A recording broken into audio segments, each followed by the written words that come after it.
la parole de Dieu au nom puissant de Jésus-Christ. Éternel des armées, nous te levons dans ce moment parce que Père, nous sommes là, Père, pour t'écouter. Nous sommes là pour t'adorer. Nous sommes là pour te glorifier. Nous sommes là pour te bénir, Seigneur. Nous voulons que tu puisses nous donner notre part de cet après-midi. Que ta parole nous transperce, que ta parole nous touche, que ta parole nous transforme. Au nom puissant de Jésus-Christ, tu es Dieu qui n'a pas changé et tu ne changeras jamais. Tu es celui qui est et qui vient. Je lève ton Seigneur, je lève ta sécurité, je proclame ta grandeur, je le veux de toute gloire, je le veux de toute grâce. Papa, je te dis merci. Papa, je te loue. Papa, je te glorifie parce que tu es merveilleux. Tu n'as pas changé et tu ne changeras jamais. Tu es celui qui était, qui est et qui vient. Au nom puissant de Jésus-Christ. Alléluia. Merci Seigneur pour le moment. Merci pour ta parole. Dans le nom puissant de Jésus. Et que le peuple de Dieu dit Amen. Amen. Pas t'asseoir, ma fille. Merci. Diminue simplement le volume, mais n'éteins pas le piano. Diminue simplement le volume. Voilà. C'est bon. Amen. Que la gloire revienne à notre Dieu. Amen. Amen. Alléluia. Amen. Alléluia. Amen. Alléluia. Amen. Qui est le plus grand parmi nous ici? Jésus. Qui est le plus grand parmi nous ici? Jésus. Je demande encore une fois, qui est le plus grand parmi nous ici? Jésus. Voilà, acclamons encore Jésus-Christ. Amen. Que la gloire revienne à notre Dieu. Amen. Salue ton voisin qui est à côté. Dis-lui, je te salue au nom de Jéhovah Shalom. Moi aussi, je vous salue au nom de Jéhovah Shalom. Que la paix de l'Éternel soit avec vous. Je vous salue au nom de Jéhovah Shalom. Amen, amen, amen, amen. Que la gloire revienne à Dieu. Vous savez, faire un voyage de 7 heures du temps, ce n'est pas une blague. Et surtout quand vous survolez les mers et les océans, l'avion s'y peut tomber parce qu'il y en a beaucoup qui sont morts comme ça. Et quand Dieu garde votre départ et votre arrivée, il garde aussi votre retour, il faut que la gloire lui revienne. Amen. Est-ce que nous sommes contents pour revoir notre maman Christine et notre sœur Marie? Que la gloire revienne à l'Éternel. Acclamons l'Éternel. Amen. Maman Christine, welcome. Bienvenue. Amen. Marie-Grâce, welcome. Bienvenue. Amen. Que la gloire revienne à notre Seigneur. Amen. Bien-aimés dans le Seigneur, aujourd'hui nous allons parler d'un point qui est important. Ce point-là, je vais rester dans le spirituel, mais ça touche aussi la vie quotidienne que nous menons chaque jour. Amen. Quoique c'est dans le spirituel. Amen. Nous allons... Non. Voici notre thème. Nous parlerons concernant le mandat. Amen. Nous allons parler concernant le mandat. Donne-moi. Nous allons parler concernant le mandat. Amen. Le mandat, s'il vous plaît. Le mandat, quand on parle de mandat, cela veut dire beaucoup de choses dans le mandat. Amen. Le mandat, c'est là où il y a... Tiens. Le mandat, c'est là où beaucoup de choses se passent. Le mandat. Le mandat, il y en a beaucoup. Amen. Il y a beaucoup de sortes de mandats. Il y a beaucoup de sortes de mandats. Amen. Nous avons ce que nous appelons le mandat d'arrêt. Un mandat d'arrêt, c'est quoi? C'est quand on donne la permission aux policiers ou à qui que ce soit d'arrêter une personne. Alléluia. On vient vous trouver à la maison parce que vous avez commis une infraction et on vous arrête. Papa Oli, s'il te plaît, est-ce que tu peux nous ouvrir la porte du dehors? Parce que maintenant, comme je suis dans la prédication, il n'y aura pas de bruit. Amen. Un mandat d'arrêt, on envoie des policiers venir vous arrêter. On vous met aux arrêts. Mais pour qu'on vous arrête, il faut qu'il y ait un mandat. Et ce mandat-là s'appelle un mandat d'arrêt. Amen. Nous avons encore ce que nous appelons un mandat d'exécution. Un mandat d'exécution, c'est quand on autorise, on donne la permission à une personne d'exécuter une tâche quelconque ou une œuvre quelconque. Amen. Une tâche ou une œuvre quelconque. Amen. Est-ce que jusqu'à là vous me suivez? Alléluia. Nous avons encore ce que nous appelons un mandat de déplacement. C'est-à-dire, vous êtes dans une ville quelconque, on vous envoie en mission dans une autre ville. On doit vous donner un mandat de déplacement. Alléluia. On doit vous donner une permission pour vous déplacer. Amen. Prenons le cas des diplomates. Quand ils se déplacent, il faut qu'il y ait un mandat qui leur permette d'arriver dans ce pays pour qu'on les accueille. Amen. Nous avons encore ce que nous appelons un mandat électoral. Ici, c'est pour les politiciens. on les envoie à l'Assemblée pour nous représenter. Donc nous leur donnons un mandat électoral. Alléluia. Y compris même celui qui est à la magistrature suprême que nous appelons le chef de l'État. Nous lui votons, c'est-à-dire nous lui donnons aussi un mandat pour qu'il représente toute la nation. Amen. Nous avons aussi ce que nous appelons un mandat postal. Un mandat postal, c'est souvent dans le domaine financier. Vous voulez envoyer de l'argent à quelqu'un, vous allez à la poste et vous faites un mandat postal. On lui rapporte, on lui dit que vous avez reçu de l'argent, venez retirer votre argent. Amen. Ceci, ce sont tant d'exemples parmi d'autres. Il y en a beaucoup. Alléluia. Il y en a beaucoup. Mais nous avons d'abord défini le mot mandat. Que veut dire le mot mandat? Le mot mandat, voici les définitions du mot mandat. Le mot mandat veut simplement dire acte par lequel on confie le soin d'une chose à quelqu'un. C'est d'une chose, j'ai oublié le mot chose. Amen.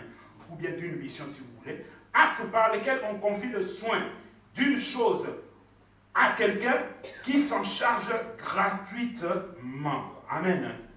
Acte par lequel on confie le soin d'une chose ou d'une mission, si vous voulez, à quelqu'un qui s'en charge gratuitement.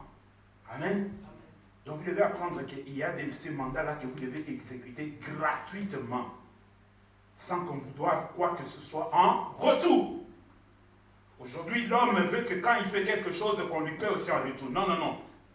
Bien écoutez, si vous voulez bien vivre sur la terre des vivants, lorsque vous faites du bien, ne vous attendez pas qu'on vous paie en retour.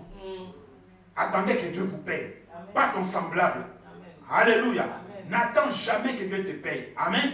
Et si quelqu'un te fait du bien, ne prends pas ça pour une dette morale. Parce que si tu prends ça pour une dette morale, même si la personne est dans les bêtises, tu voudras l'aider dans ses bêtises. Parce que tu croiras que c'est une dette morale. N'acceptez jamais d'avoir de dette morale dans votre vie. Amen. Parce que les dettes morales détruisent la vie. Amen. Amen. Moi, j'ai toujours dit ça. Tu peux me faire tout ce que tu veux, m'acheter des vêtements, une voiture, tout ça. Si je te vois dans le péché, je te dirai que tu es dans le péché. Amen. Ça ne sera pas une dette morale pour me fermer la bouche. Amen. Si je te vois faire du mal, je te dirai là, tu es à côté. Peu importe ce que tu auras fait ou tu as fait pour moi. Alléluia. Amen. Je n'ai jamais et je n'aurai jamais de dette morale envers qui que ce soit. Amen. Amen. Marchez comme ça, vous serez libre dans votre vie. Amen. Si vous ne marchez pas comme ça, vous serez bloqué. Vous serez comme quelqu'un qui est enchaîné vis-à-vis d'une personne ou de la société. N'acceptez jamais les dettes morales. Amen. Amen. La deuxième définition, c'est la durée d'une mission. Un mandat, c'est la durée d'une mission. C'est-à-dire, on te donne un mandat, une autorisation pour 6 mois de faire tel. Je parle surtout ici, on a des travailleurs et des travailleuses ici. Alléluia. Amen. On vous donne une mission, on te dit, ok, on te prend pour 6 mois. C'est aussi un mandat. On t'envoie pour 6 mois sur un chantier ou dans une entreprise pour travailler. Après les 6 mois, fini, terminé. Un mandat définitif n'existe pas. Amen. Amen. Mandat définitif, ça n'existe pas. Même chez Dieu, mandat définitif, ça n'existe pas. Parce qu'un jour, nous sommes appelés à mourir. Un jour, nous quitterons la terre de vivants. Amen. Amen. Troisième, un mandat, c'est un ordre, ça c'est ma définition moi. C'est un ordre reçu d'une personne qui est votre supérieur hiérarchique. Amen. Donc la personne qui est votre supérieur hiérarchique, amen, amen, vous donne un mandat, une autorisation de faire telle chose. Amen. Amen. On peut le prendre dans le domaine spirituel comme dans le domaine physique. Vous êtes dans une entreprise, vous travaillez, et il y a votre chef, il vient, il vous dit, je ne serai pas là pendant 2 mois. Et comme je suis absent pendant 2 mois, c'est toi qui me remplaces pendant 2 mois. C'est ça. Un supérieur hiérarchique, il vous transmet, il vous donne son mandat. Amen. Amen. C'est comme Jésus a dit, je vous ai donné le pouvoir. C'est un mandat. Amen.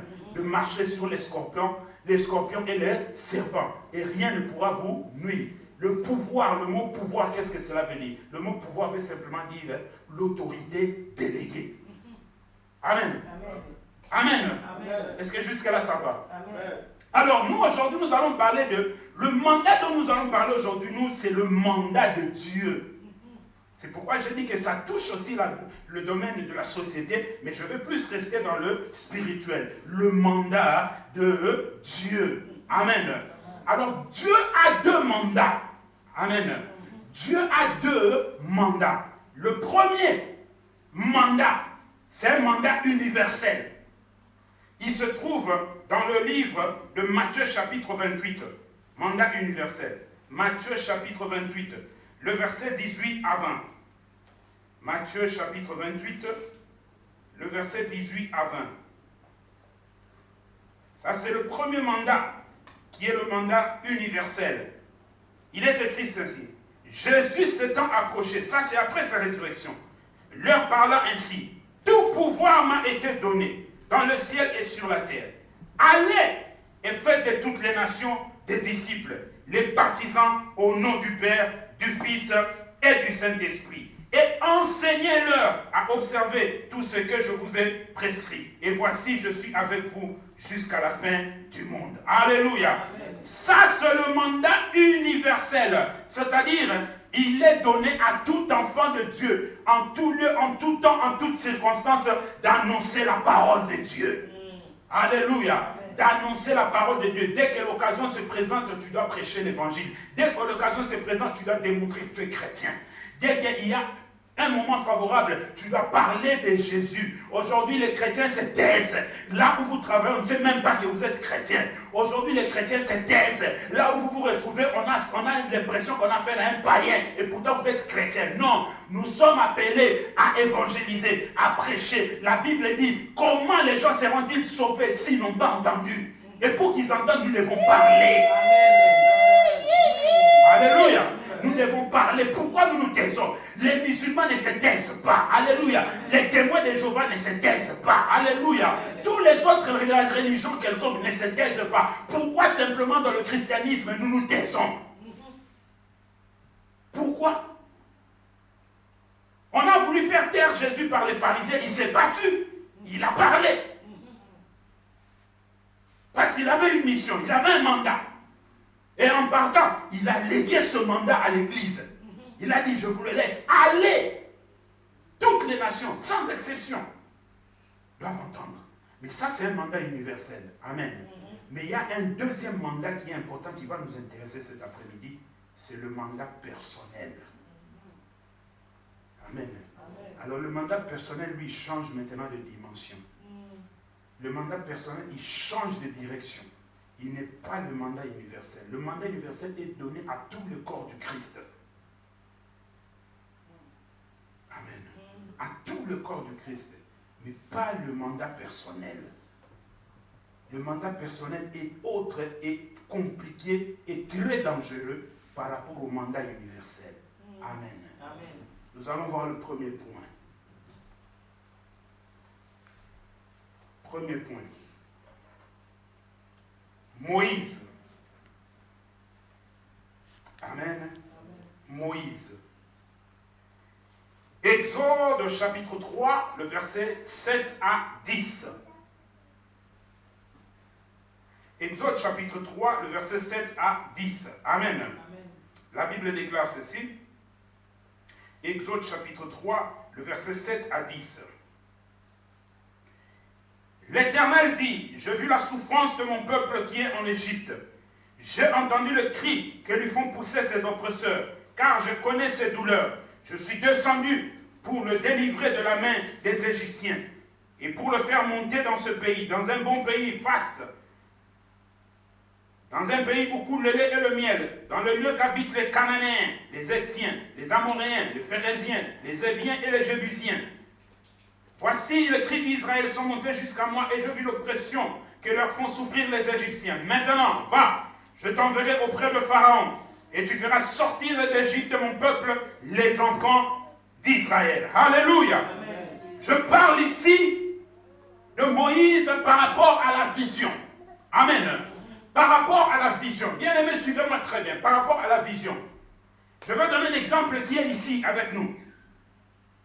Par rapport à ma femme, dans le ministère, nous sommes égaux. Elle a un ministère de prophète, moi j'ai un ministère de docteur. Par rapport au ministère, nous sommes égaux. Ce qui me différencie, moi et elle, c'est la vision. Vous comprenez ça? Ce qui me différencie, moi et elle, c'est la vision. Moi, je détiens la vision de cette église. Elle ne l'a pas. Alléluia. Dieu, Israël a pleuré pendant longtemps, plus de 400 ans, Israël pleurait. Dieu intervient. Dieu aide-nous. Or, Dieu avait dit à Abraham que tes descendants seront esclaves dans un pays étranger et on leur fera souffrir dans ce pays-là. Alléluia. Mais je les sortirai de ce pays-là et je punirai ce peuple-là à cause de la souffrance qu'ils auront fait sur mon peuple. Amen. Et voici, 400 ans après, 400 ans de souffrance. Amen. 400 ans de souffrance. Pendant qu'Israël pleurait en Égypte, dans la captivité, il y avait Aaron, il y avait des Lévites, il y avait beaucoup de gens qui connaissaient Dieu. Moïse ne connaissait même pas Dieu. Jusqu'à ce qu'il commette l'acte de tuer un Égyptien qui se battait avec un Hébreu. Et après, il a fui. Et en fuyant, il s'est retrouvé dans le pays de Madian. Maintenant, Dieu, comme le temps de l'accomplissement de la promesse pour faire sortir Israël de la captivité arrivait à son terme ou à son temps, Dieu devait susciter maintenant quelqu'un pour être le commandant de son armée qui va utiliser comme un instrument pour sortir son peuple d'Égypte. Alléluia. Ils étaient en Égypte parce que le jour où Israël a quitté l'Égypte, c'était une armée de plus d'1 million de personnes. Mais voici ce qui se passe. Pendant qu'Israël pleurait en Égypte, au lieu que Dieu donne la solution parmi les gens qui se retrouvaient en Égypte, qui connaissaient Dieu très bien, Dieu s'en passe et il va chercher quelqu'un qui était réfugié à Madian, du nom de Moïse. Et ce Moïse-là, le même jour, il passait chaque jour là, il voyait toujours ce buisson. Il y avait plusieurs buissons, il le voyait, il n'y avait pas de problème. Mais ce jour-là, il a vu ce qu'il ne devait pas voir. Dieu lui a fait entrer avec tous ses 5 sens dans le domaine spirituel pour voir ce qu'il ne pouvait pas voir. Il a vu un buisson ardent qui était en feu mais qui ne se consumait pas. Et Dieu l'appelle Moïse, Moïse. Et Dieu lui donne des instructions. Il dit, c'est toi que j'ai choisi. Je parle par rapport à la vision. Bien-aimés dans le Seigneur, dans une église ou dans les 5 ministères, pasteur, docteur, évangéliste, prophète, apôtre, vous pouvez avoir un de ces 5 ministères, mais sans avoir reçu la vision de Dieu pour conduire le peuple de Dieu. Amen. Alléluia. Amen. La vision de conduire tout un peuple, ça devient autre chose. C'est comme un soso. Amen. Amen. Vous pouvez avoir un ministère, vous pouvez être prophète. Vous, comme aujourd'hui on se donne beaucoup de noms, vous pouvez même être prophète des nations, prophète intercontinental, prophète interplanétaire. Gloire à Dieu. On va vous appeler comme ça parce que vous le voulez, dans le cadre de fair play, parce que ça n'existe pas. Mais on vous appellera ainsi. Alléluia. Amen. Mais sachez que si vous n'avez pas reçu de Dieu le mandat de conduire son peuple, n'essayez pas. Alléluia. N'essayez pas. La vision, c'est Dieu qui la donne. On ne bâtit pas une église. On ne conduit pas le peuple de Dieu parce que vous avez un ministère ou un don du Saint-Esprit. Non. On bâtit une église sur l'ainsi parle l'Éternel.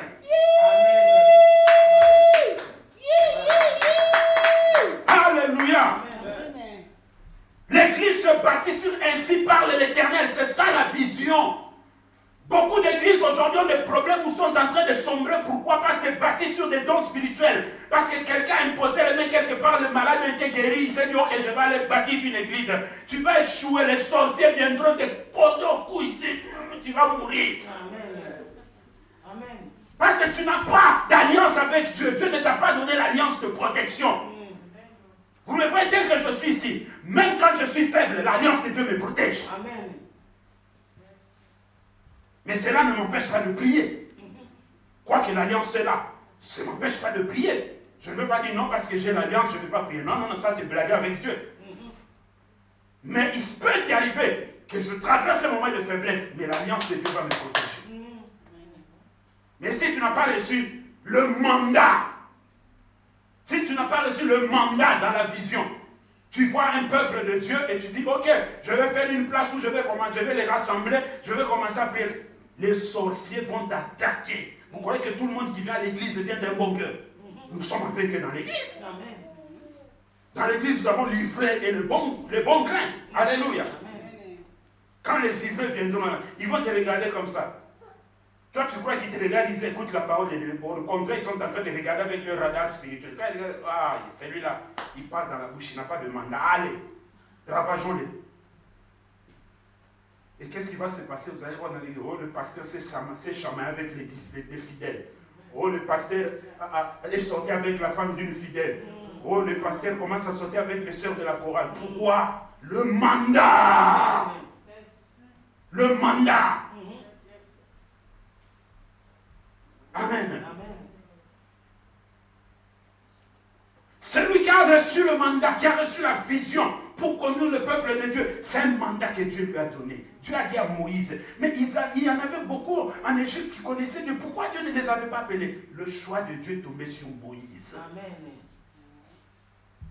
Amen. Il est tombé sur Moïse. Dieu lui a dit, lève-toi, je te donne le bâton.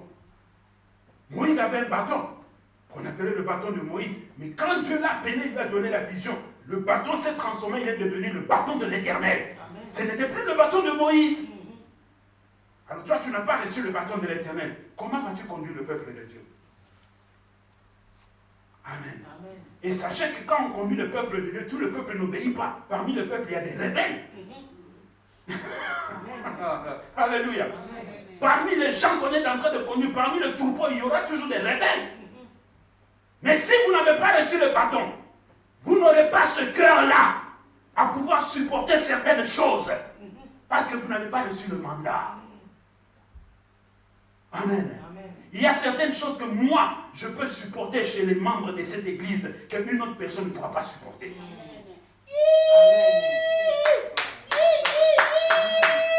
Amen. Amen. C'est par rapport au mandat. Dans la vision, Dieu travaille le cœur. Dans la vision, Dieu travaille le cœur du visionnaire. C'est pas facile, mais Dieu travaille le cœur du visionnaire. Pour accepter certaines choses que comme si tu n'es pas le visionnaire, tu ne pourras pas accepter. Le mandat. Si vous n'avez pas reçu le mandat, vous allez vous chamailler. Tu arriveras au point de dire à une personne, qu'est-ce que tu crois? Tu ne crois pas que je suis pasteur? Moi je fais, tu vas te commencer à te fâcher, tu voudras même te bagarrer. Alléluia. Or, dans la vision, Dieu travaille le cœur pour que tu ne sortes jamais ce genre de paroles. C'est pourquoi nous parlons du mandat. Conduire un peuple bien-aimé, ce n'est pas facile. Ce n'est pas facile. On ne vous trompe pas, ce n'est pas facile. Je vous donne, vous avez des enfants, vous êtes parents ici, vous êtes responsables, mère des enfants, père des enfants. Regardez tous vos enfants. Vous croyez qu'ils obéissent de la même manière? Il y en a qui te disent devant toi comme ça, maman j'ai compris, papa j'ai compris, mais quand tu tournes les dos, Amen. Il y a certaines choses que tes enfants font ou ton enfant fait, que toi-même, maman ou papa, tu acceptes ou tu avales, qu'une autre personne ne pourra pas avaler. Amen. De la même manière, ça se passe aussi spirituellement. Alléluia. Amen. Amen. De la même manière aussi, ça se passe spirituellement. Enlève-lui les vêtements, laisse-lui même torse nu. Il fait chaud ici. Il sent la chaleur. Amen. Le mandat, la vision, Dieu la donne à la personne à qui il regarde le cœur, qui va travailler le cœur, qui pourra partir avec son peuple. Moïse, à un moment donné, dans le désert, Dieu se fâchait contre son peuple, parce que son peuple s'était rebellé contre lui. Dieu dit à Moïse, Moïse, écarte-toi de ce peuple. Je veux détruire ce peuple. Amen. Je veux détruire ce peuple. Va avec lui derrière, là où il y a le ventilateur plus près. Je veux détruire ce peuple. Amen. Je veux détruire ce peuple. Et à travers toi, je veux faire sortir une autre nation. Si c'était toi, tu allais dire, oh, Dieu va m'honorer. Merci Seigneur, parce qu'à travers moi, tu vas faire sortir le peuple. Mais regardez la vision. Dieu a dit ça, c'est vrai, c'est Dieu. Mais d'un côté aussi, c'est un test pour Moïse. Parce que le même peuple-là, Dieu avait dit qu'il va l'amener à Canaan. Mais comme Dieu avait travaillé le cœur de Moïse par rapport à la vision, Écoutez la réponse du visionnaire, les paroles d'un visionnaire. Seigneur, tu ne peux pas faire ça. Ce n'est pas ce que tu m'avais dit à Horeb. Tu m'avais dit à Horeb, prends ce peuple, amène-le jusqu'à Canaan. Et si maintenant tu le tues dans le désert, que diront les nations tout autour? Ces nations diront que leur Dieu leur a fait sortir d'Égypte et il est incapable de les ramener dans la terre promise. Ça, c'est le visionnaire qui a reçu le mandat. Mais celui qui n'a pas reçu un mandat, il s'en fout des troupeaux, il s'en fout des brebis. Comme la Bible dit dans Jean chapitre 10, verset 10, le voleur ne vient que pour égorger, détruire et dévorer. Il s'en fout. Parce que c'est un voleur. Alléluia. Un jour, j'étais en train de parler avec un bien-aimé dans le Seigneur. Il m'appelle, il dit, ah, papa, ça va, on a parlé. Il dit, oh, on te cherche, moi, vous me cherchez, pourquoi? Il a dit, ok, pour que tu viennes ici, parce qu'on avait vu qu'il y avait beaucoup des enfants de Dieu ici, il y avait beaucoup des âmes ici qui n'avaient pas de berger, alors on a trouvé une salle, on a commencé à les rassembler, nous sommes beaucoup pour que tu viennes et que tu commences à nous enseigner et que tu nous diriges. Je me posais la question, il dit, qui vous a dit de prendre la salle? Il a dit, oui, parce qu'il y avait beaucoup d'âmes, on n'avait pas d'endroit. Moi, il dit, qui vous a dit de prendre la salle? Il a dit, c'est parce qu'on ne voulait pas que ces âmes se dispersent. Moi, il dit, c'est vos âmes, les âmes vous appartiennent ou ils appartiennent à Dieu. Amen. Alléluia. Bien aimé, si vous êtes quelque part, que vous ayez le ministère ou pas, et que vous voyez qu'il y a beaucoup d'enfants de Dieu là, et ils n'ont pas de place pour aller prier. Si Dieu ne vous donne pas la vision, n'essayez pas de les rassembler. N'essayez pas. Vous finirez par devenir des ennemis, vous finirez par vous battre. Le propriétaire des brebis n'a qu'à se charger de ses brebis. Amen. Vous croyez que tels qui sont là, Dieu ne sait pas qu'ils sont là? Dieu sait qu'ils sont là. Mais le propriétaire des brebis n'a qu'à se charger de ses brebis. Alléluia. Il dit, mais que tu viennes avec moi. Il dit, non, bien aimé, je suis désolé. Moi, ce n'est pas comme ça que je fonctionne. Si tu m'avais dit au moins que Dieu m'a donné la vision et il t'a convaincu de conduire le peuple de Dieu et que tu me proposes, moi aussi je prie de mon côté que Dieu me convainc de venir, ça allait être autre chose. Mais quand tu me dis que parce que vous avez vu que le peuple était dispersé, il n'y avait pas de berger, je lui dis, je suis désolé, je ne viendrai pas. Et je ne suis pas allé et cette entreprise n'a pas duré longtemps. Ils ont commencé à se chamailler. Pourquoi? Parce qu'ils étaient 4. Comment dans une vision vous pouvez être 4? Quand dans une vision vous êtes 10 visionnaires, qu'est-ce qui va arriver? La division. Parce que partout où il y a des gens, il faut que Dieu élève un soleil pour présider sur les gens. Sinon ça ne va pas marcher. Nous avons même les exemples du monde. Dans une entreprise, au sommet, il y a toujours un PDG pour avoir la dernière décision. La vision. Dieu a déposé à Moïse la vision. Mais Aaron connaissait Dieu plus que Moïse, puisque Moïse avait grandi dans la sorcellerie égyptienne. Mais Dieu ne lui a pas donné cette vision-là. Au contraire, qu'est-ce que Dieu a fait? Il a donné à Aaron un ministère, le ministère de pasteur, mais il a mis derrière Moïse le visionnaire. Amen. Dans une église, il peut y avoir 5, 6, 7 pasteurs. Il peut y avoir 4, 5, 6 évangélistes. Il peut y avoir 4, 5, 6 prophètes. Il peut y avoir 2, 3, 4 apôtres. Mais il n'y aura qu'un seul visionnaire. Pas deux, un seul. Et tous ces ministères-là travaillent derrière le visionnaire. Si vous ne comprenez pas ça, vous allez croire, parce qu'il y a de ces gens qui croient que parce que Dieu l'a utilisé puissamment, qu'il peut faire. Non. Bien aimé, je vais vous donner un exemple. Ça, je l'ai compris dans le ministère. Avant, je ne le comprenais pas. Mais maintenant, je l'ai compris dans le ministère. Quand Dieu regarde, amen, quand Dieu regarde que les collaborateurs sont sincères avec le visionnaire, et que quand le visionnaire se déplace, Dieu garde son église. Vous ne remarquerez même pas que le visionnaire est en déplacement. L'église va fonctionner normalement. Mais quand Dieu regarde, je vous dis que ça, j'ai compris ça par expérience dans le ministère. Mais quand Dieu regarde que les collaborateurs ne sont pas sincères avec le visionnaire, ils sont des hypocrites par rapport au visionnaire, qu'est-ce que Dieu fait souvent? Quand le visionnaire se déplace, Dieu lui-même déstabilise l'église. Vous allez sentir qu'il y a quelque chose qui ne va pas.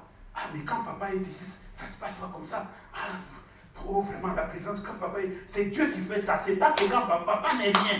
Mais c'est Dieu qui fait ça. Il déstabilise l'église. Et quand le visionnaire revient, il stabilise l'église.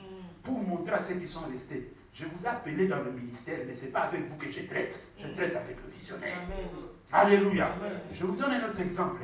Il s'est passé quelque chose. Quand Israël est sorti de l'Égypte, Israël devait traverser le pays des Amalécites. Alléluia. Mais les Amalécites ont refusé à Israël le passage. Et pire que ça, ils ont combattu Israël. Ils ont combattu Israël. Mais Moïse a dit aux Amalécites, ce que vous avez fait, vous allez le regretter. Mais ils sont passés. Ils sont partis par un autre chemin. Alléluia. Amen. Or, Dieu dira à Moïse, écris ce que les Amalécites vous ont fait, parce que je me souviendrai de ça. Quelques années plus tard, Dieu revient vers Moïse et lui dit, Moïse, aujourd'hui je vais faire payer aux Amalécites ce que vous avez fait quand vous êtes sortis de l'Égypte. Pendant que vous avez faim, vous avez soif, vous étiez faibles, ils vous ont massacré. Aujourd'hui je vais vous venger. Choisis des hommes qui partent au combat. Moïse, comme il avait son nom de camp, Josué fils de Nun, il appelle Josué, il dit, Josué viens, sors et choisis les hommes, allez au combat. Quand vous serez au front, demain matin, vous au front, moi, Aaron et Hur, nous serons à la montagne de l'Éternel, et le bâton de l'Éternel sera entre mes mains. Alléluia. Il monte à la montagne. Quand Moïse avait les bras élevés, Israël était en train de gagner. Quand Moïse baissait les bras, Israël était dans la défaite. Dans une église, si vous ne soutenez pas le visionnaire, l'église ne marchera pas. Alléluia. Tel que nous sommes ici à Sion, si je n'ai pas de Aaron, si je n'ai pas de Hur pour soutenir mes mains, nous serons toujours dans cette situation-là. Mais j'ai besoin de Aaron et j'ai besoin de Hur pour me soutenir afin que nous allions de l'avant. C'est pourquoi vous verrez qu'ici, je ne suis jamais égoïste concernant l'œuvre de Dieu. J'ouvre l'œuvre de Dieu quand Dieu me convainc que telle personne doit faire quelque chose. Je lui donne la responsabilité, je lui laisse faire la chose. Parce que je sais que cette œuvre ne marche jamais par une seule personne. Amen. Alléluia. Amen. Moïse faisait ça, mais les mains se fatiguent parce que c'est un homme. Et quand les mains tombaient, c'est la défaite d'Israël qui commençait. Aaron et Hur ont compris, ils ont dit, si on ne soutient pas le visionnaire, c'est la défaite. Ils ont pris Moïse, ils l'ont fait asseoir.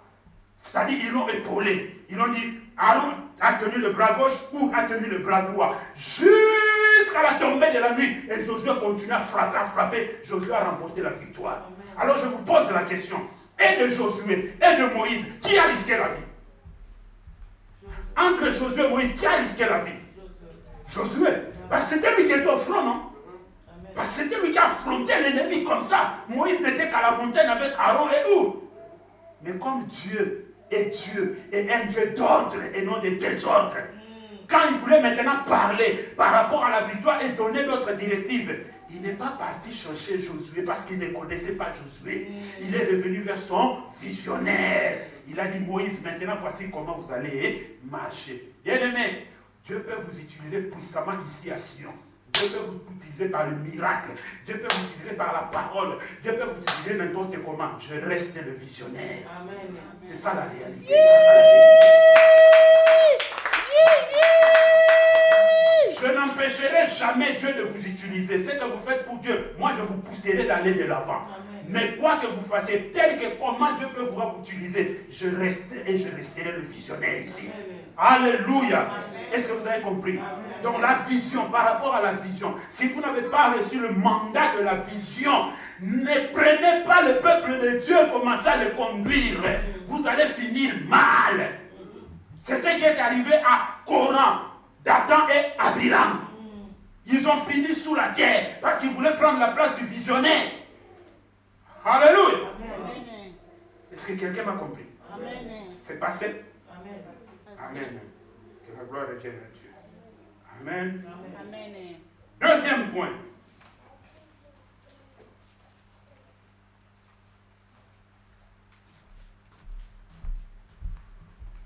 Paul. Ici, je parle par rapport au ministère.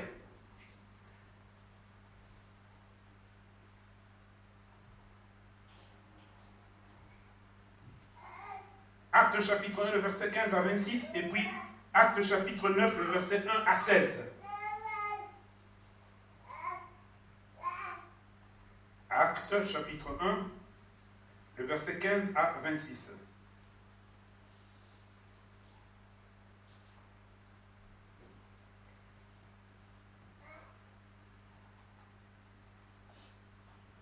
Voilà. En ce jour-là, Pierre s'éleva au milieu des frères.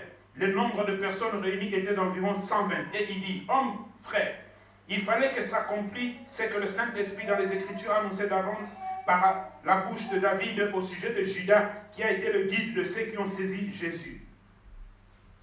Il était compté parmi nous et il avait part au même ministère. Cet homme ayant acquis un champ avec le salaire du crime est tombé, s'est rompu par le milieu du corps et toutes ses entrailles se sont répandues.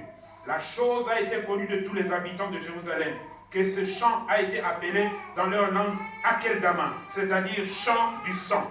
Or, il est écrit dans le livre des psaumes que sa demeure devienne déserte et que personne ne l'habite, et qu'un autre prenne sa charge. Il faut donc que parmi ceux qui nous ont accompagnés tout le temps que le Seigneur Jésus a vécu avec nous, depuis le baptême de Jean jusqu'au jour où il a été enlevé, depuis du milieu de nous, il y en ait un qui nous soit associé comme témoin de sa résurrection, et ils en présentèrent deux.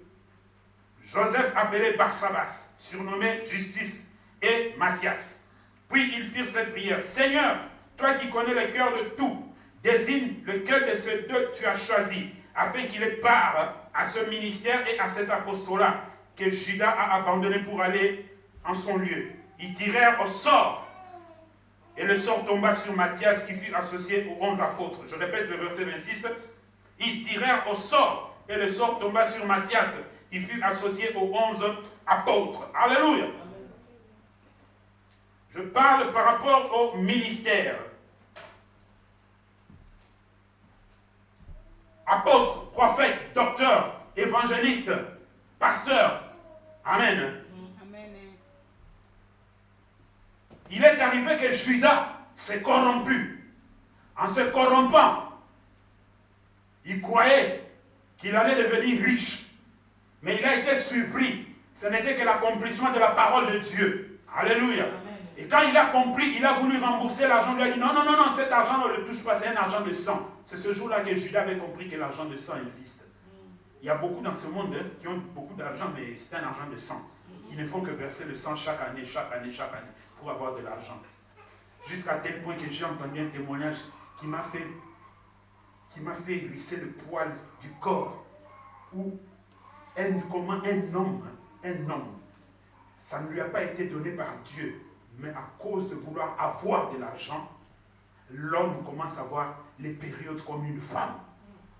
Tout ça pour l'argent. Vous voyez comment le niveau qu'on atteint quand on veut trop gagner dans la vie. Tu crois t'enrichir, mais au contraire, tu es en train d'entrer dans le tourment. Et si tu ne te répands pas, c'est tout droit l'enfer. Amen. Amen. Judas est mort. C'est vrai qu'il est écrit dans le livre de Psaumes qu'il devait y avoir quelqu'un qui doit le remplacer quand il va quitter son apostolat. Amen. Amen. Mais comment le remplacer? C'est ça le problème. Pierre qui avait reçu la clé, à qui Jésus avait donné la clé en lui disant, Pierre, ce que tu lieras sur la terre, je le lierai dans le ciel. Ce que tu délieras sur la terre, je le délierai aussi dans le ciel. Voici Pierre qui a marché avec Jésus pendant 3 ans et demi, qui connaissait bien le maître, mais voici Pierre qui improvise les choses. Il dit, il est écrit que quelqu'un devait le remplacer. C'est bien. Mais est-ce que c'est toi qui dois faire comment le remplacer? Ça, c'est autre chose. Je parle ici du ministère. On n'entre pas dans le ministère parce qu'on vous a dit d'entrer dans le ministère. Non.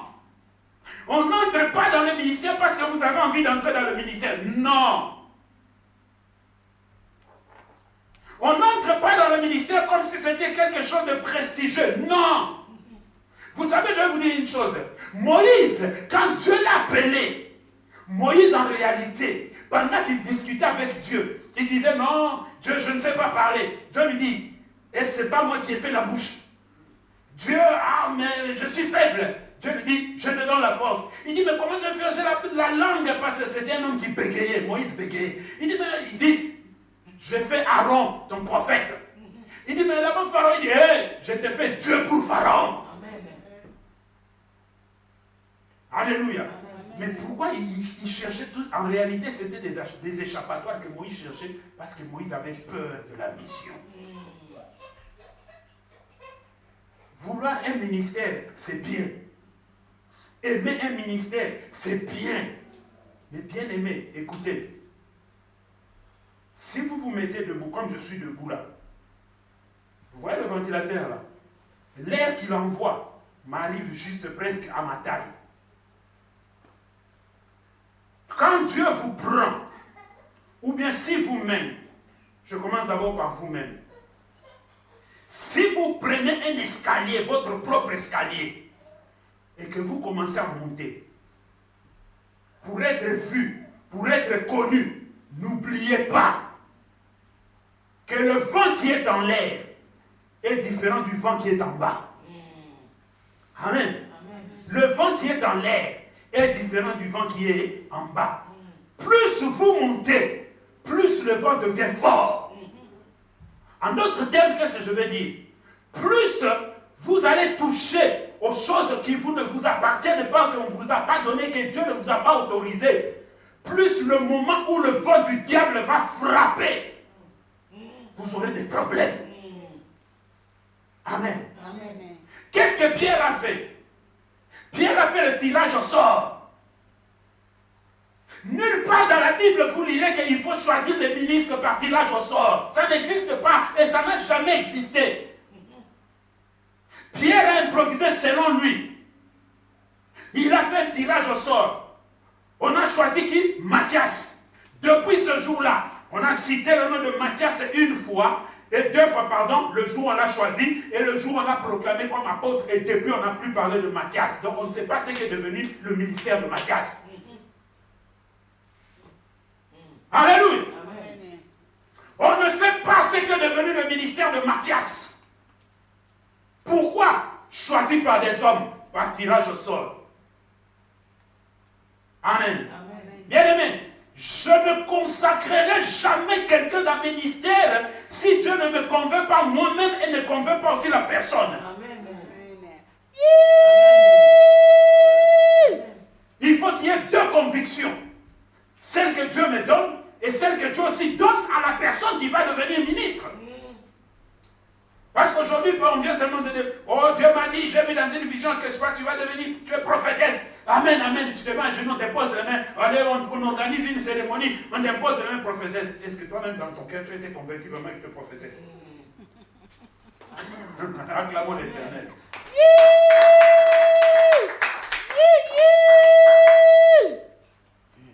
Alléluia. Je déploie toute ma force, je déploie toute mon énergie pour faire des disciples de Jésus. Quant à consacrer dans le ministère, c'est autre chose.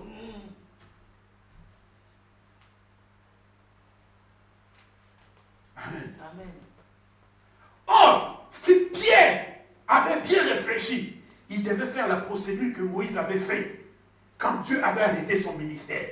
Quand Moïse a parlé légèrement devant le peuple d'Israël, au lieu d'honorer Dieu, Moïse s'est rébellé par ses paroles. Dieu lui a dit, tu n'entreras plus à Canaan, ton ministère s'arrête ici. Moi-même, je vais t'amener au mont Nebo, et c'est là que je vais te tuer, je vais t'enterrer. Vous savez que Dieu avait tué Moïse. Moïse n'est pas mort parce qu'il avait vieilli ou quoi. Non, non, non. Dieu l'a amené à la montagne, il l'a tué, il l'a enterré. Alléluia. Mais avant qu'il n'arrive, que Dieu l'amène à la montagne, Moïse, quand il a vu que Dieu a arrêté son ministère, on lui a dit, contemple Canaan de loin. Il a contemplé, il a dit, mais tu n'entreras pas. C'est pourquoi je vous ai dit que le cœur d'un visionnaire n'est pas le cœur de tout le monde. Écoutez la prière d'un visionnaire. Il dit ceci, Seigneur, c'est vrai, tu as arrêté mon ministère. Tu m'as bloqué parce que j'ai mal parlé. Je l'accepte et je l'admets. Je me repens devant toi, j'accepte ta punition. Mais s'il te plaît, Seigneur, ne laisse pas ce peuple tel qu'il est. Qu'il soit comme un peuple qui n'a pas de berger, qui va errer ça et là.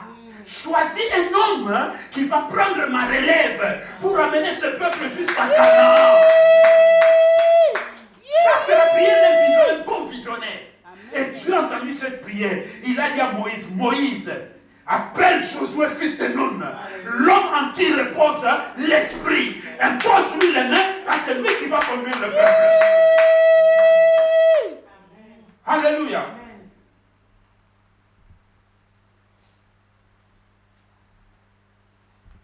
On a choisi Matthias, mais Dieu a dit, Matthias n'est pas mon choix. Je veux vous montrer mon choix, le choix de Dieu, Actes chapitre 9. Voici un homme qui était orgueilleux, un homme qui était fort, un homme qui était intelligent, un homme qui faisait peur aux gens, qui s'aimait la terreur à gauche et à droite, un homme qui avait les lettres des souverains sacrificateurs pour aller arrêter les disciples de Jésus. Il monte sur son cheval, il se dirige dans le chemin de Damas, et chemin faisant, il croise la colonne de feu. On lui appelle Paul, Paul, pourquoi me persécutes-tu? Il dit, qui es-tu, Seigneur? Il dit, il serait difficile de réchauffer contre les aiguillons. Il était sur son cheval, mais il est tombé. Avant qu'il ne parle avec Jésus, il devait descendre. Humilie-toi d'abord. Le choix de Dieu, le choix de Dieu dans le ministère est tombé sur Paul. Et qu'est-ce que Paul ne nous a pas sorti? Révélation sur révélation. Révélation sur révélation. Les 13 épîtres qui quadrillent aujourd'hui, qui encadrent l'église, c'est Paul. Alléluia. L'homme de miracle, c'est Paul. À tel point qu'on prenait même des mouchoirs, on faisait toucher à l'habit de Paul, on emmenait vers les malades étaient guéris. C'est qu'aujourd'hui les gens ils prennent les vestes et ils jettent aux gens comme ça. Dans la Bible, on a dit jeter les vestes sur les gens. Dieu ne se répète pas dans le miracle. Tu pourras me dire que j'ai reçu un réma. Il faut arrêter avec les mentir avec les rémas. Dieu ne répète pas un miracle. Le miracle que Dieu fera par maman Christine ou par maman prophétesse ne le fera jamais chez moi. Il y a de ces révélations. Nous sommes aujourd'hui le 23 juin 2020. Il y a de ces révélations qui ne vont sortir par une personne que Dieu a proclamée et a programmée pour l'année 2040. Que personne ne pourra dire avant que cette personne vienne au monde. Alléluia.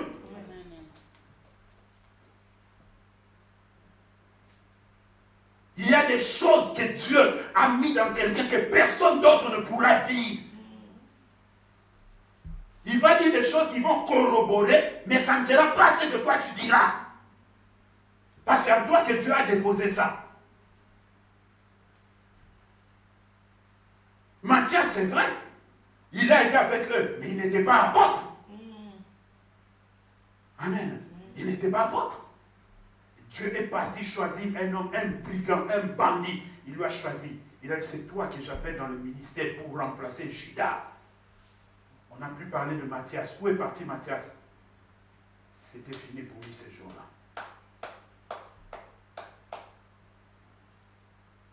Amen. Amen. On ne devient pas ministre parce qu'on veut. On ne devient pas ministre parce qu'on vous a fait ministre. Écoutez bien aimé. On ne devient pas ministre. On ne fait pas de quelqu'un un ministre. Mais on est ministre. Amen. On est ministre. Cela est confirmé dans le livre de Jérémie chapitre 1. Avant que tu ne sois entré dans le ventre de ta mère et que tu ne sois formé, je te connaissais et je t'avais établi prophète des nations. Jérémie est né ministre. C'est-à-dire le ministère, on ne le provoque pas, on ne le force pas, on est ministre. Si tu n'es pas né ministre, tu ne le deviendras jamais. Si tu forces cela, tu rencontreras des problèmes, tu créeras des scandales. Parce que tu n'as pas cet appel-là. Alléluia. Amen. Vous savez qu'aujourd'hui, les gens ont cru que le ministère, ce sont des, comment on appelle ça, des étapes. Tu étais ici, après une autre étape, après une autre étape, après une autre étape. À tel point que nous avons vu, on a consacré des gens 3 fois, 2 fois, pour quoi? L'onction sacerdotale ne se donne qu'une seule fois, amen. Pas 2. Vous pouvez avoir 3 ministères, mais l'onction sacerdotale ne descend sur la tête qu'une seule fois. Paul a exercé les 5 ministères, mais il n'était qu'apôtre. Je vous explique, parce que des fois ça dérange les gens. Amen. Moi j'ai 2 ministères, mais il y a un qui domine l'autre. Vous pouvez avoir 2, 3, 4, 5 ministères, mais comprenez ceci. Dieu peut vous, tel que je suis maintenant, en ce moment, je fais office de pasteur, mais ce n'est pas mon ministère, je ne suis pas pasteur. Suivez-moi très bien, mais je ne suis pas pasteur. Amen. Amen. J'ai 2 ministères, celui d'évangéliste et celui de docteur. Mais mon véritable appel, c'est celui de docteur, parce que c'est celui qui domine sur l'autre. Vous pouvez avoir 3 ministères, mais vous allez remarquer que même que vous avez les 3 ministères, il y aura toujours un ministère qui va dominer les autres. Celui qui domine les autres là, c'est celui-là qui est votre véritable appel. Mais l'office peut se faire quoi? Parce qu'un besoin se ressent. Amen. Parce qu'un besoin quelconque se ressent quelque part, alors Dieu peut faire que vous développiez l'office de ce ministère-là, mais sans que vous l'ayez en vous. Est-ce que vous m'avez suivi? Est-ce que vous avez bien compris? Je répète. Vous pouvez avoir 3 ministères. Apôtre, prophète, docteur. Mais vous verrez parmi les 3, il y aura peut-être le prophète qui prend trop de place. On ne voit pas trop le docteur, on ne voit pas trop l'évangéliste. Alors c'est le docteur, c'est ça votre ministère, votre appel, c'est le docteur. Mais Dieu a mis aussi en vous le docteur et l'apôtre. Mais c'est le docteur qui domine. C'est lui que Dieu utilise trop. Alléluia. C'est lui qui domine. Mais il se fait que là où vous êtes, alléluia, il se fait que là où vous êtes, où vous dirigez, il y a un besoin d'évangéliste qui se fait ressentir. Dieu fera qu'à travers vous, il développe maintenant les qualités d'un évangéliste, mais sans que vous soyez évangéliste. Si vous ne comprenez pas ça, vous allez avoir des problèmes. C'est de la même façon avec les dons du Saint-Esprit. Amen. Vous pouvez avoir le don de miracle, comment dire, voilà, de parler en langue. Vous pouvez avoir le don de parler en langue. Mais il se fait que là où vous êtes, Dieu a besoin de susciter le don de la prophétie pour 6 mois parce qu'il a besoin d'utiliser ce don-là. Dieu peut faire qu'à travers vous, il y ait ce don de prophétie qui se manifeste et après 6 mois, quand il vous fait partir de cette église, il arrête aussi ce don. Et si vous n'êtes pas prudent, vous risquerez de croire que vous avez des problèmes spirituels, ou bien qu'on vous a volé, ou bien ce sont les combats spirituels. Non, il y a des dons spirituels qui sont momentanés, qui ne restent pas définitivement. Vous devez grandir dans le Seigneur, s'il vous plaît. Alléluia. Amen. Je vais vous donner mon exemple. J'avais le don de donner le message en langue. Et quelqu'un d'autre interprétait. Mais c'était un besoin quand j'étais chez mon père spirituel. Après cette étape-là, ce don-là s'est arrêté. J'ai prié, j'ai demandé à Dieu, mais qu'est-ce qui m'arrive? Je me suis examiné, bien aimé, s'il te plaît, je me suis examiné. J'ai vu que, point de vue spirituel, je n'avais rien commis de mal. Je posais la question à Dieu. Dieu m'a dit, c'est là que j'ai compris. Dieu m'a dit, non, non. C'était momentané. Et avec l'expérience, j'ai commencé à voir ça aussi chez d'autres personnes. J'ai compris qu'il y a des dons qui sont momentanés. Mais le ministère, quand Dieu vous le donne, c'est jusqu'à ce que vous allez mourir. Amen. Alors on ne devient pas ministre parce qu'on veut. On ne devient pas ministre parce qu'on vous fait entrer dans le ministère, mais vous devez naître ministre. On est ministre.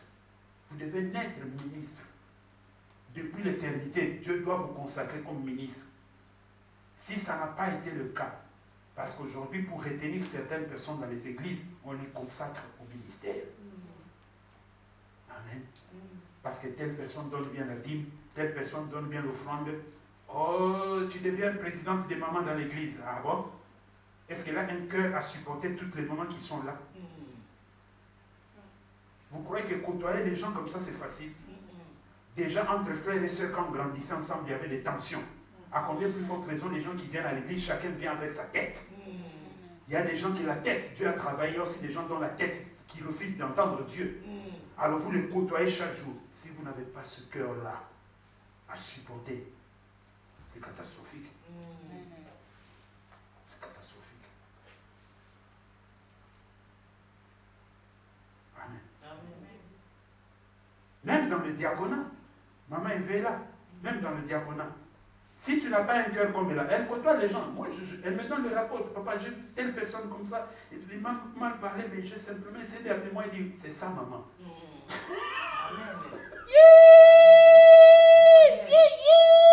Je lui dis, c'est ça, maman.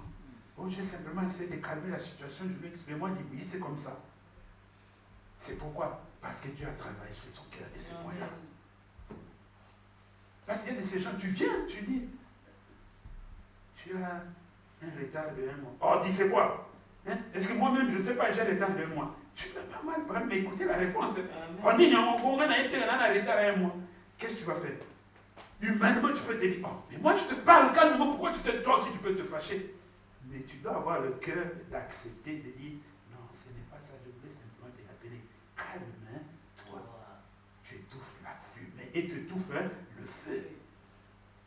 C'est pas facile. On ne donne pas les responsabilités comme ça. Je vais arriver là. J'ai pris un peu d'avance, mais je vais arriver là après. Parce que le 3e point, c'est vraiment ça. Amen. Amen. Donc le ministère, vous devez comprendre que si l'homme de Dieu, Dieu l'a convaincu, le visionnaire, Dieu l'a convaincu, Dieu aussi doit vous convaincre vous-même qui entrez dans le ministère. N'acceptez pas parce que c'est comme une mode. Ce n'est pas une mode. Ce n'est pas une mode. Vous allez avoir des problèmes pour rien dans votre vie.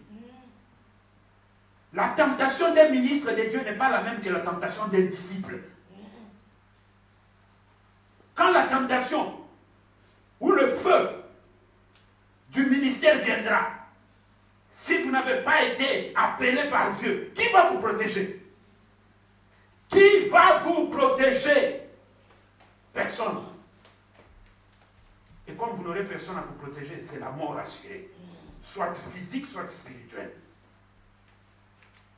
Amen. Amen. C'est entré? Amen. Est-ce que quelqu'un a compris? Amen. 3e point.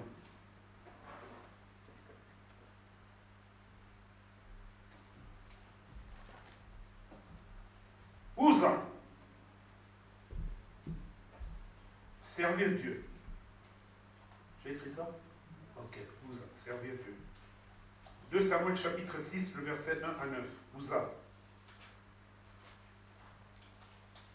2 Samuel chapitre 6, le verset 1 à 9. La Bible déclare ceci. David rassembla encore toute l'élite d'Israël au nombre de 30 000 hommes. Et David, avec tout le peuple qui était auprès de lui, s'est mis en marche depuis Bahalé, Juda, pour faire monter là l'arche de Dieu, devant laquelle est invoqué le nom de l'Éternel des armées, qui réside entre les chérubins au-dessus de l'arche. Ils mirent un char neuf, sur un char neuf l'arche de Dieu, et l'emportèrent de la maison d'Abinabad sur la colline.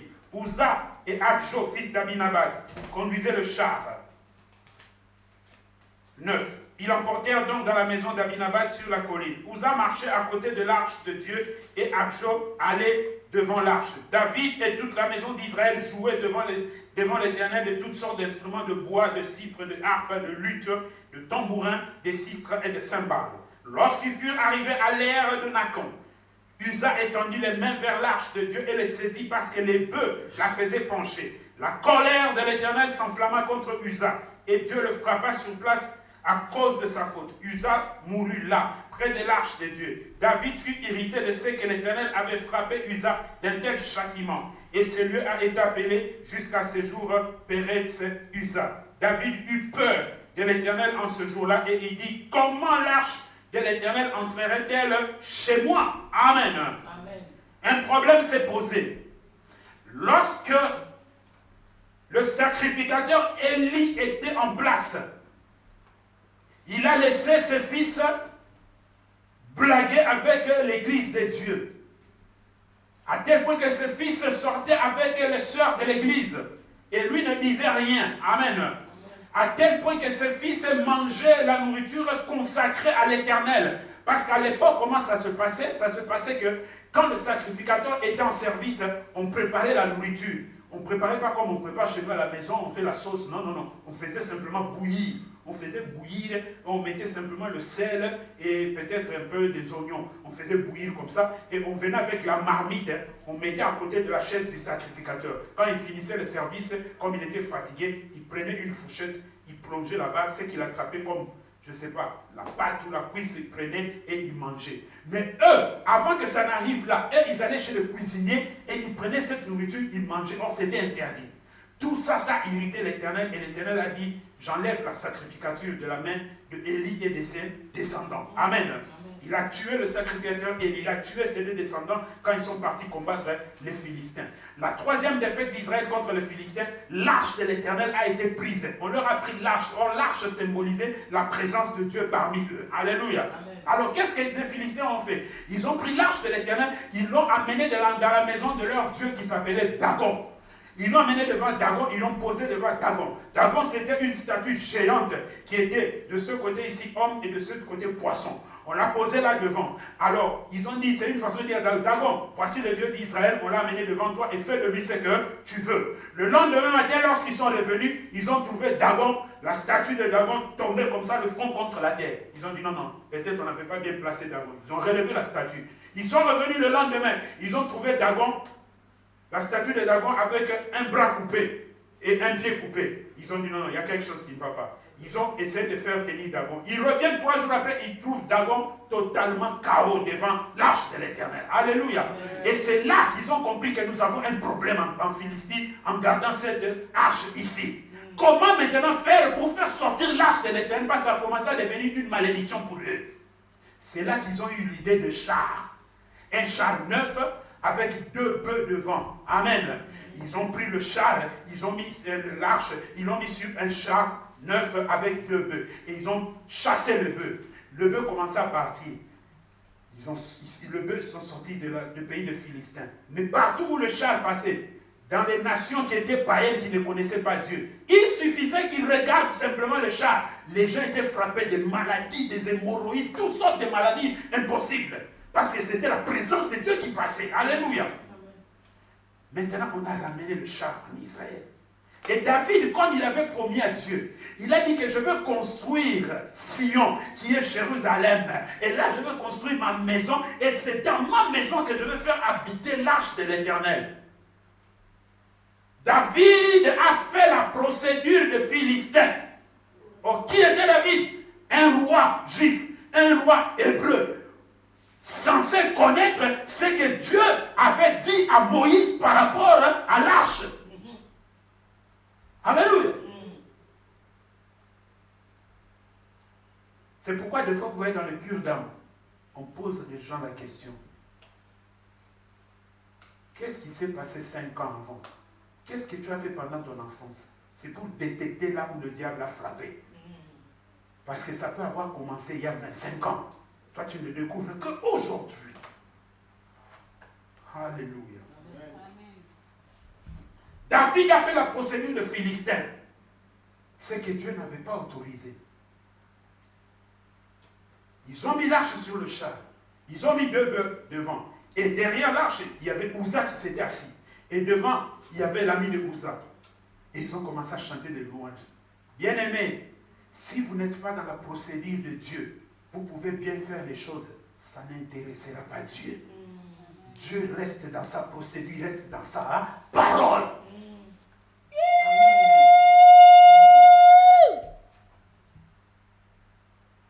Vous pouvez marcher dans l'impudicité, en ne craignant pas Dieu, en faisant des bêtises à gauche, droite. Vous apportez votre dîme, votre offrande, ça n'intéressera pas Dieu. Dieu reste Dieu. La Bible dit 3 fois saint. Moi, je dis qu'il est plus que 3 fois saint. Alléluia.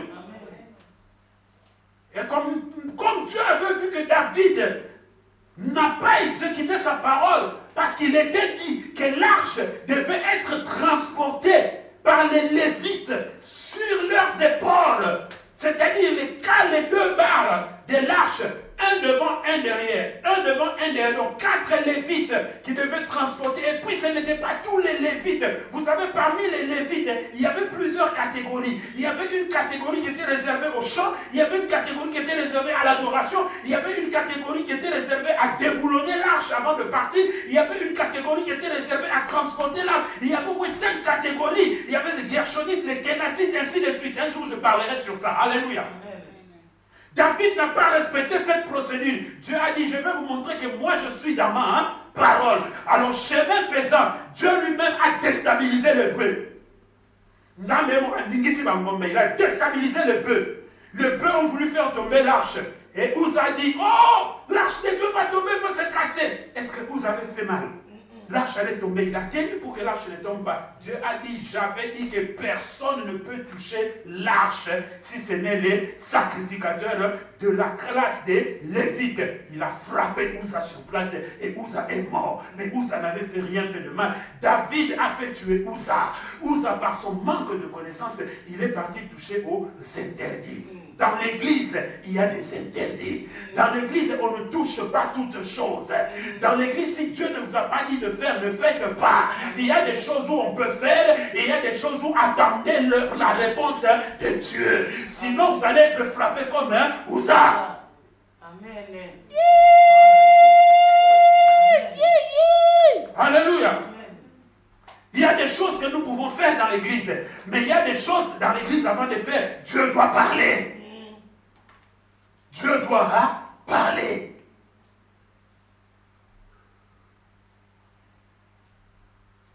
Amen. Amen. Dieu doit parler. Si Dieu n'a pas parlé, tu vas aller toucher. Et ce que tu vas toucher, ça sera un interdit. Et tu vas avoir des problèmes. Uza est mort. David a fait tuer Uza. C'est comme ça que les gens sont morts dans les églises. Parce que l'homme de Dieu a dit, hey, toi, à partir d'aujourd'hui, tu fais ça, tu fais ça. Amen, pasteur. Toi, à partir d'aujourd'hui, tu fais ça, tu fais ça. Amen, pasteur. Et quand Dieu descendra, il s'appelle le feu dévorant. Et quand il descend sous forme de feu. Et quand il regarde, celui-ci a touché, mais qui l'a dit de toucher à ça? Il va te consumer. Il te consume et tu meurs. La mort n'est pas simplement physique, tu meurs spirituellement. Alléluia. Amen. Il y a un pasteur, parce qu'il avait besoin d'avoir une équipe d'intercession. Depuis que cette église a commencé, il n'y a jamais eu d'équipe d'intercession. Parce que Dieu n'a pas encore donné les gens qu'il faut pour former cette équipe. C'est pourquoi nous prions ensemble. Alléluia. Amen. Parce que ça me fait mal et pitié à la fois quand on veut garder les gens dans l'église en leur donnant des postes pour qu'ils ne partent pas. Alléluia. Change de chaise simplement. Alléluia. Pour qu'ils ne partent pas. Regardez devant. Pour qu'ils ne partent pas. Bien-aimés, vous pouvez donner à quelqu'un un poste pour qu'il ne parte pas. Cette personne-là, parce que vous voulez la garder à l'église exprès, en lui donnant un poste pour qu'il soit à côté de parce qu'il fait ceci, il fait cela. À la fin, cette personne-là deviendra un lion entre vos jambes. Il va vous dévorer.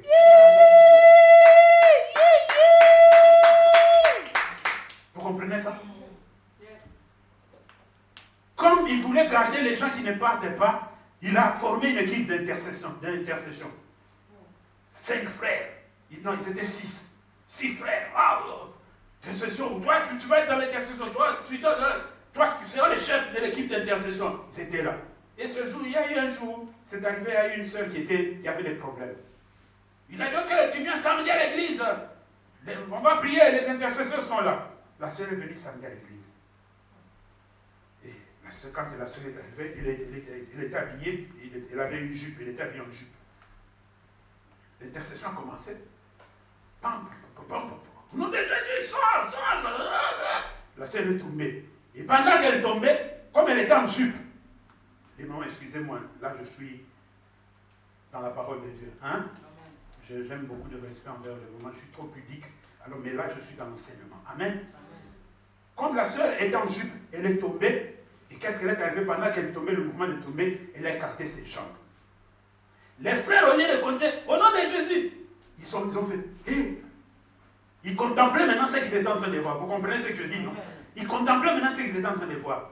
Or, quand nous sommes en face de l'ennemi,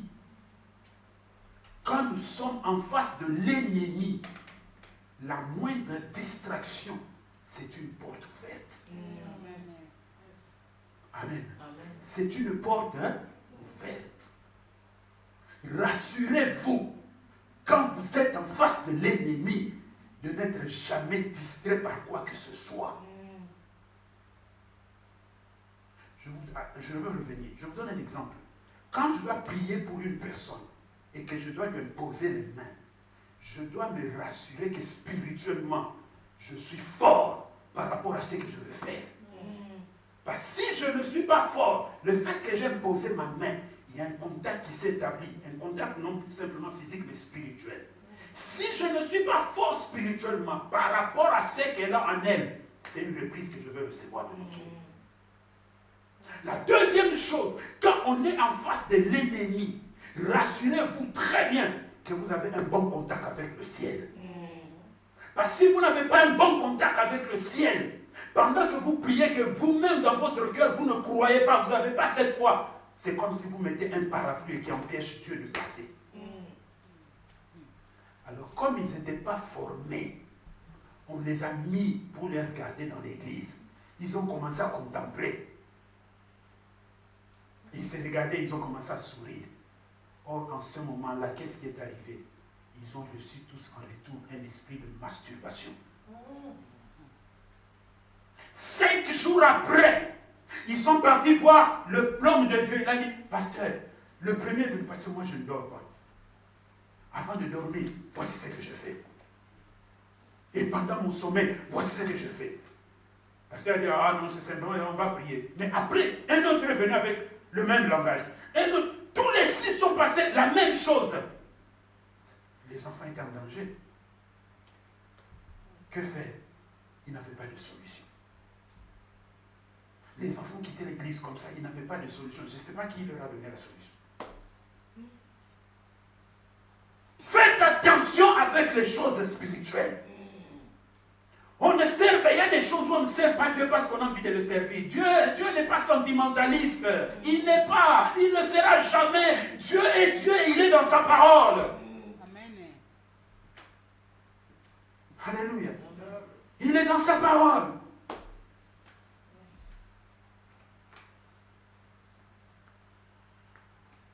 Amen. Deuxième élément. Dans le service de Dieu, si Dieu ne vous a pas appelé, vous n'allez pas détecter certaines choses. Vous savez que quand on prie pour les gens, on impose les gens les mains. Parce qu'on est, par exemple, dans le moment de prière, on est en train de prier pour les gens, on impose les mains aux gens. Vous savez que dans ce service-là aussi, il y a beaucoup de distractions. Mais si Dieu ne vous a pas appelé à ça, vous n'allez pas comprendre. Maman est témoin. Une soeur qui vient à l'église comme ça, on prie pour elle. Pendant qu'on prie pour elle, elle tombe par terre, elle se roule. Les frères croyaient qu'il avait l'onction, il avait la puissance. Allez, sors! Elle tournait par terre. Sors! Après, je sors. Qu'est-ce qu'il sort? Je sors. Après, on la relève. Et là, je fais ça. Après, quand elle arrive dehors, elle dit, vous voyez comment je les ai menti.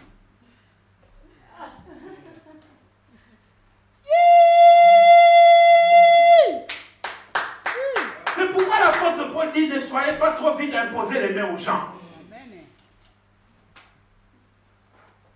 Vous pouvez voir quelqu'un qui vous impose les mains, vous regardez. Si vous êtes appelé à ça, si Dieu vous a donné le mandat là-dessus, vous savez comment non, ça c'est la distraction. Mon frère, lève-toi. Ma soeur, lève-toi. Rentre à la maison, je vais intercéder pour toi. Tu sais qu'elle est en train de mentir, il n'y a rien là. C'est une distraction. Une distraction. Amen. Quand la personne, la Bible dit, c'est en croyant du cœur et en confessant de la bouche qu'on parvient au salut. De la même manière, la personne qui veut être sauvée, qui va abandonner sa sorcellerie, qui va abandonner son occultisme, doit dans son cœur d'abord lâcher prise Si dans son cœur, la personne n'a pas lâché prise et parle dans la bouche, vous allez perdre votre temps. Vous allez vous essouffler à crier au nom de Jésus, au nom de... Vous allez vous essouffler pour rien. Or, si la personne vraiment dans son cœur a lâché prise, ça sera facile. Ça sera facile. Mais si la personne dans son cœur n'a pas lâché prise, mais pour comprendre toutes ces choses-là, c'est le mandat. C'est le mandat qui donne ça. Si vous n'avez pas reçu le mandat, vous ne pouvez pas comprendre tout ça. Vous allez vous embrouiller. Alléluia. Vous allez vous embrouiller. Amen. Moi, quand je dois faire une délivrance, si c'est une délivrance privée, si c'est une seule, je dis toujours, tu viens en pantalon, et tu mets un body, tu enfiles bien. Très important. Amen. Mais viens, si tu viens en jupe, je ne le fais pas. Si tu viens en bagne, je ne le fais pas. Viens en pantalon. Tu enfiles bien ton body à l'intérieur là, tu serres bien la ceinture. Parce que je ne sais pas ce qui va se passer. Je n'ai pas besoin d'être distrait. Comme ça, quand je prie, je suis bien concentré. Alléluia. C'est ça, bien aimé. Vous ne savez pas que dans l'œuvre de Dieu, il faut aussi avoir de la sagesse et de l'intelligence. C'est très capital. Amen. Le mandat dans l'œuvre de Dieu. Si vous n'avez pas reçu le mandat dans l'église, il y a certaines choses qu'il ne faut pas toucher. Amen. Il y a certaines choses qu'on ne touche pas. Vous savez, ici à Sion, quand on a peut-être une bénédiction nuptiale à faire, si c'est en dehors de cette salle, je permets que les instruments sortent. On fait le culte, mais après le culte, les instruments doivent revenir. Parce que souvent dans nos fêtes aujourd'hui, il y a la musique chrétienne et la musique mondaine qui jouent. Alors je ne peux pas permettre que la musique mondaine joue dans ces instruments-là. Parce qu'ils sont consacrés à Dieu. Deux sortes de musique ne peuvent pas jouer là-dedans. Quand on finit le culte, on célèbre, on bénit les mariés, les instruments rentrent à l'église. Si c'est en dehors de cette salle, mais si ça se passe ici, ça va. Amen. Vous comprenez? Donc c'est très important. Uza n'avait pas reçu le mandat et Dieu l'a tué. Amen. N'acceptez pas des choses pour faire plaisir à l'homme de Dieu qui vous a parlé. Acceptez ça parce que vous-même aussi vous êtes convaincu. Amen. Je dis bien certaines choses, pas tout, parce qu'il y a de ces choses où Dieu peut parler à l'homme de Dieu sans qu'il vous parle aussi, ça arrive. Amen. Très, très capital. Dans la vision, il faut avoir un mandat. Si vous n'avez pas le mandat, ne conduisez pas le peuple de Dieu. Dans le ministère, si vous n'avez pas le mandat, vous n'êtes pas né ministre, n'essayez pas d'entrer dans le ministère. Dans l'œuvre de Dieu dans l'église, il y a certaines choses. Parce que vous savez, aujourd'hui, moi, quand je vais quelque part, j'entre, ou on m'a invité, j'entre comme ça, je vois des gens qui se disent protocole, parce qu'un protocole, on ne s'arrête pas simplement au service de protocole, mais un protocole aussi a par définition être aussi un intercesseur à la fois. Quand tu reçois les gens à la porte, tu dis bonjour. Hein? Vous dites bonjour, non? Quand tu es au service de protocole, quelqu'un, tu lui dis bonjour. Si spirituellement tu n'es pas fort, la personne qui est venue là est venue pour te tenter. Ou elle est dans l'occultisme, je ne sais pas. Le fait de te dire bonjour, tu sais ce que tu reçois? Je le dis par expérience, je connais ces choses. Moi, je suis passé par là 2 fois. Quelqu'un qui me dit bonjour comme ça avant le culte, je lui dis bonjour. Et on va au culte. Après le culte, la personne vient me voir, maman est témoin. Il dit, pasteur, quand je t'avais donné bonjour, j'ai senti mon corps bizarrement, j'ai senti comme si j'étais abattu, je n'avais plus de force, tout ça, je n'ai pas compris, j'ai senti comme une décharge électrique, je l'ai regardé, je dis, frère, répands-toi. Amen. En réalité, c'était spirituel, moi je n'étais au courant de rien. Mais Dieu a fait le travail. Amen. Dieu a fait son travail. Il faut faire beaucoup d'attention. Le combat, il est spirituel. J'ai connu là un pasteur un aîné dans la foi, qui est un pasteur, mais qui a dormi chez moi un jour et qui me parlait pendant la nuit parce qu'il avait des problèmes avec sa femme. Il me dit, est-ce que tu peux comprendre qu'une femme que j'ai épousée pendant 25 ans, et elle me dit que pendant la nuit, quand nous nous accouplons, elle se transforme en serpent. Mais lui se disait, mais je suis avec ma femme. Mais en réalité, elle était déjà serpent, transformée en serpent. Ça donne la chair de poule. Hein? Elle s'est transformée en serpent. Amen. Et quand la femme a commencé à voir ces choses, qu'est-ce que la femme dira plus tard? Elle dira ceci. Quand les gens viennent à l'église, quand on regarde ceux qui ne sont pas forts spirituellement, ceux qui veulent blaguer dans l'église là, on leur envoie de l'esprit de mauvaise odeur.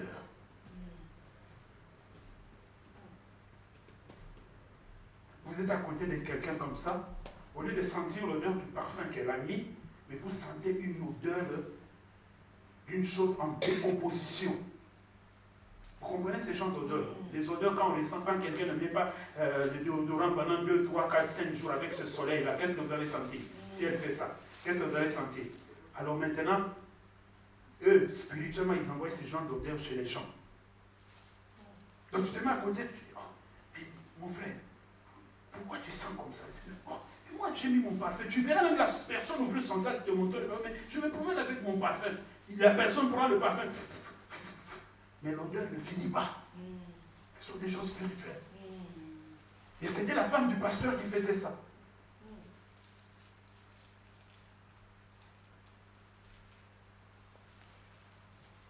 Et il dit que pour toi, mon mari, qu'est-ce qu'on avait fait? On t'avait mis de l'excrément, le caca, mais spirituellement, sur tout ton corps, de telle façon que les gens te fuient. Parce qu'il est arrivé à un moment donné où les gens ne pouvaient plus approcher l'homme de Dieu, ils ne pouvaient plus lui donner quelque chose, ainsi de suite. C'est elle qui faisait ça. Et quand l'homme de Dieu a entendu tout ça, ça lui a troublé. Il est rentré dans la chaîne, il a tabassé sa femme. Alléluia. Or, en la tabassant, lui, il n'a pas compris que le combat était spirituel. La nuit, on a attrapé sa jambe. Alléluia. La nuit aussi, on l'a tenu par la jambe. Et le matin, il boitait. Amen. Il est venu chez moi, bien aimé. On a parlé jusqu'à 3 heures du matin avant de dormir. Moi, je m'étais endormi, mais à un moment donné, je me suis retrouvé. Lui, il ne dormait pas, il regardait le plafond. Donc, ça a dépassé 25 ans du mariage, mais tu dors avec un serpent.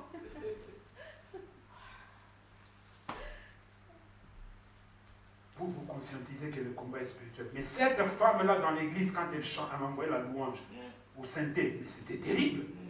Terrible, je vous dis. C'est pourquoi méfiez-vous des gens qui ont des dons.